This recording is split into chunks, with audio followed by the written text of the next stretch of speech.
sa preparation to sa palarong pambansa? Pila ka percent na ang ato ang pagpangandam?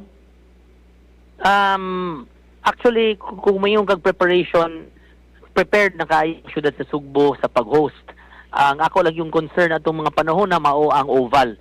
Kay hangtod katong panahon na ni aging semana, wala last Monday rather, wala pa yun nila ma-install ang rubber dinha sa oval, which is a very important and essential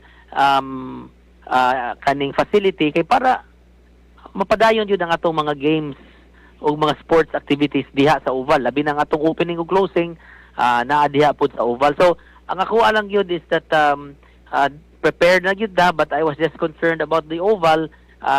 Di masata kanang mag-uol kaayo kay na successful man ang ato ang Sibiraa. O maumaora man yun ni ang ato ang preparation. Ang Sibiraa gihapon nga preparation, although mas daghan-daghan lang ni participants kay mas daghan mag-atleta. But there is no reason kung na-successful na to ang Sibiraa, ngano di man ta ma-successful karon sa ato ang palarong pambansa. Oo.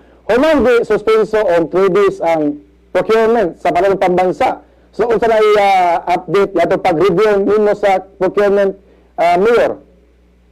Well, nagpadayon bagyod gihapon ang akong review.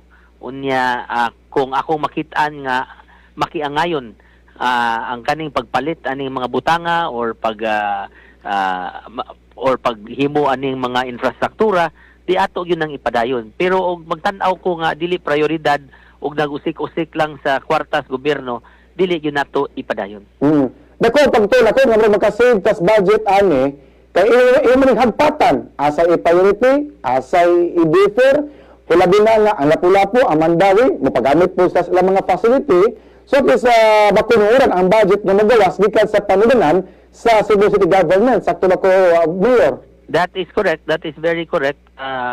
Og mutabang man jud sa among meeting si Mayor Jonas Cortez ug si Mayor Ahong Chan, of course together with Governor Gwendolyn Garcia, ug manabang magyud silang tanan sa atong palaro kay kani manggod garbo manggod ni dili lang sa syudad sa Sugbo, garbo man tibuok probinsya sa Sugbo. Kay ug moingon kag asa iduwa, di ba kamayog Cebu City, mayon magag Cebu, no? And Cebu refers to everybody, all the Cebuanos, whether you live in Mandawi, Lapu-Lapu, or Cebu City, or even Cebu Province, no? So mao na nga importante sad nga manabang sila og handam gyud gaayo ko nga mudawa tabang diri kanato. Okay. Magtagalog tagkadiyot, Mayor.